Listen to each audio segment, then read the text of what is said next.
bekimin e fortlumturisë së tij, kryepiskopit të Tiranës, Durrësit dhe gjithë Shqipërisë, zotit Joan, zyra e fëmijëve pranë kryepiskopatës së Shenjtë organizoi kampin familjar korrik 2026, i cili u zhvillua në datat 2 deri në 6 korrik 2026 në Tushemisht pranë Pogradecit. Kampi ka mbledhur së bashku familje nga gjithë Shqipëria për disa ditë lutjeje, studimi, bashkëndarjeje dhe gëzimi.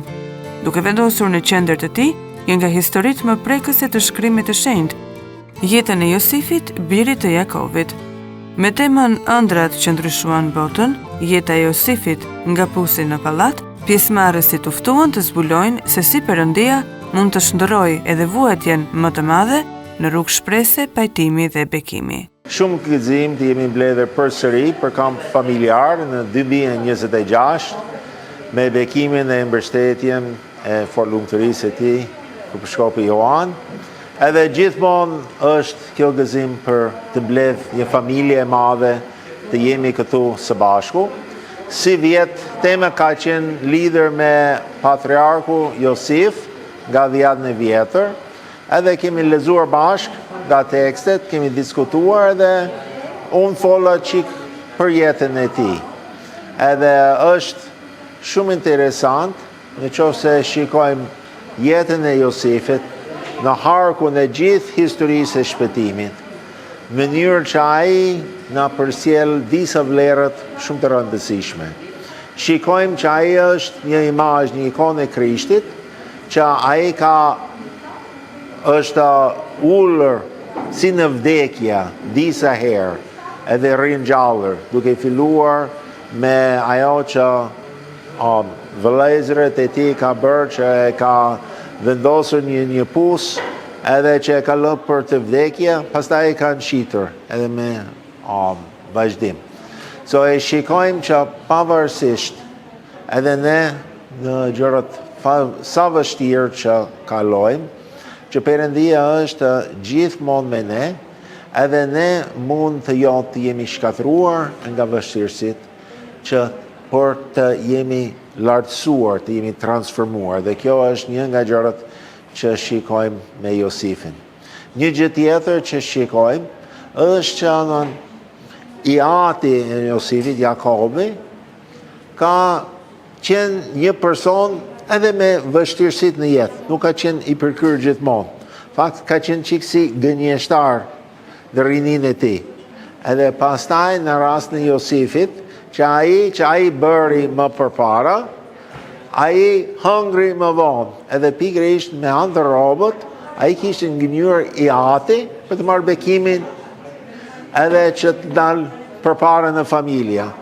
Pastaj me anë të robën e Josifit, vëllezërit e kanë treguar, mos është robën edhe që ai është gënjur, edhe që është ka përjetuar, ka shumë ata, edhe kjo ndodh, edhe disa gjëra të tilla.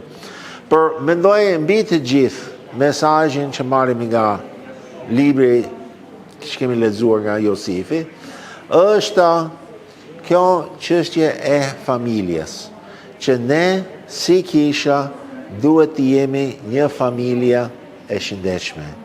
Duhet të përkushtojmë për njëri tjetrin. Duhet të kemi dashuri për njëri tjetrin. Edhe një nga gjërat kryesore, problemin kryesor është që Jakobi kishte dashuri edhe kishte treguar dashuri më shumë për njëri nga anëtarët e familjes. Në familjen tonë e kishës, ne nuk duhet të kemi preferencë të tilla. Për ne duhet të kemi dashuri për të gjithë. Mendoj që kjo mesazh që ne si kish jemi një familje, edhe duhet të jetojmë së bashku si një familje e shëndetshme, edhe që duhet të kemi edhe falja, që edhe gjithë ne do kemi gabimet tona, për edhe si Josifi në vend që të hakmarrja kundër vëllezërët, ai i fali edhe ai kuptoi që ata që ju mendoni për keq, Zoti ka përdorur për mirë edhe ka përshpëtuar shumë. Edhe ne, edhe gjërat më të vështira që mund të na ndodhin, Zoti mund të transformojë për të mirën tonë edhe për shpëtimin tonë. Gjithmonë kampi familjar është një gëzim e madh, edhe shpresoj për të gjithë që dëgjojnë, edhe do ndërtojnë një familje i ngushtë e Zotit në emërit e tyre. Historia e Josifit e rrëfyer në librin e Zanafillës nis brenda një familjeje ku bashkëtojnë dashuria, dhuntit, krahasimi dhe zilia. Ajo kalon përmes tradhëtisë, vetmisë, padrejtësisë dhe vuajtjes për të përfunduar në falje, ribashkim dhe shpëtim. Pikërisht, kjo e bën këtë histori keq të afërt me familjet e sotme, të cilat përjetojnë gëzime dhe sfida të ngjashme në jetën e përditshme. Ndodhem këtu, vim nga Parisi, bashkëshortën edhe 2 fëmijët tanë, 13 edhe 8 vjeç. Është hera e dytë që jemi në kamp, në Progadec. Jemi shumë të lumtur që marrim pjesë në komunitetin tonë të krishterë ortodoks.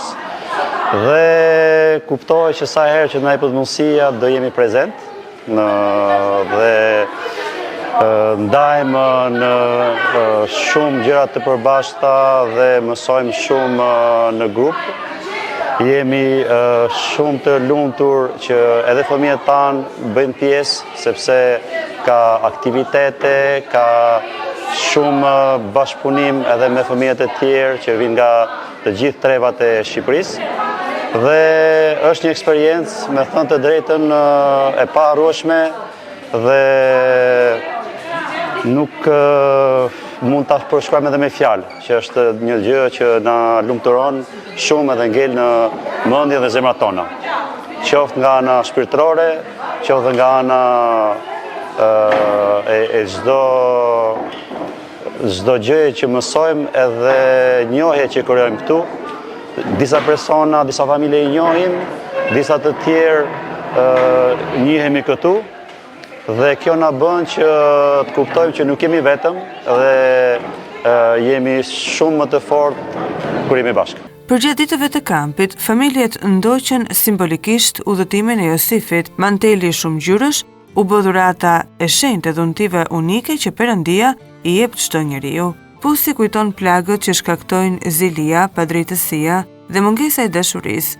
Egjipti, shtëpia e Potifarit dhe burgu dëshmojnë se besnikëria ndaj Perëndis mbetet e mundur edhe në kohët më të vështira, ndërsa takimi i Josifit me vëllezërit e tij shndërrohet në kulmin e këtij rrugëtimi, ku lotët e vërteta dhe falja hapin rrugën drejt pajtimit. Po flasim për zilin si fenomen që shkatëron, që dëmton çdo marrëdhënie. Dhe ajo që është më problematike është sepse zilia shpeshherë nuk mbetet e fshehur, del në forma nga më të ndryshme. Dhe kur ne e ushqejmë, ajo del në fjalë.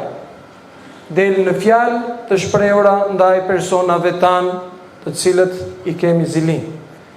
Ajo del në heshtje, kur jemi prezent edhe neglizhojmë tjetrin, nuk i flasim, ose bëjmë sikur nuk e dëgjojmë. Pastaj bëhet më keq, siç kishim rastin e Josifit, doli në veprim. Gjithë ajo gjë që ishte mbledhur gjatë kohës, doli dhe ata nxorën në një veprim konkret. Por zilia nuk prek vetëm familjen e vogël. Zilia nuk prek vetëm një vend pune. Zilia prek të gjitha, prek edhe kishën, prek edhe shoqërinë, dhe na prek të gjithëve ne dhe na dëmton. Sa herë ndjehemi ne që na harrojnë? Sa herë harrojmë ne dikë tjetër? Sa herë zgjedhim ne të ulemi me njerëzit me të cilët dëshirojmë të kalojmë kohë? Një nga sfidat më të mëdha të një komuniteti besimi janë qarqet e mbyllura, në të cilat dikush ndjehet i lënë më njanë, i harruar, i braktisur. Në vreshtin e Zotit, secili prej nesh luajmë një rol.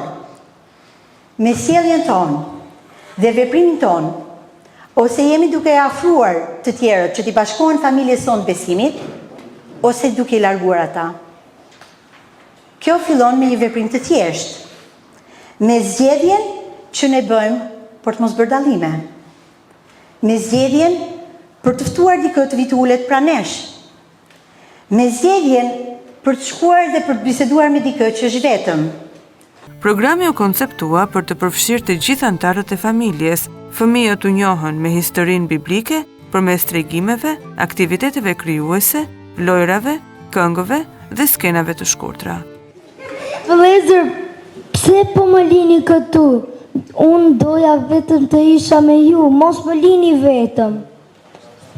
Unë nuk dua të lë askënd në puth. Kur shoti këtë të përjashtuar mund të them, eja me ne. Kur kam folur keq mund të them, më fal.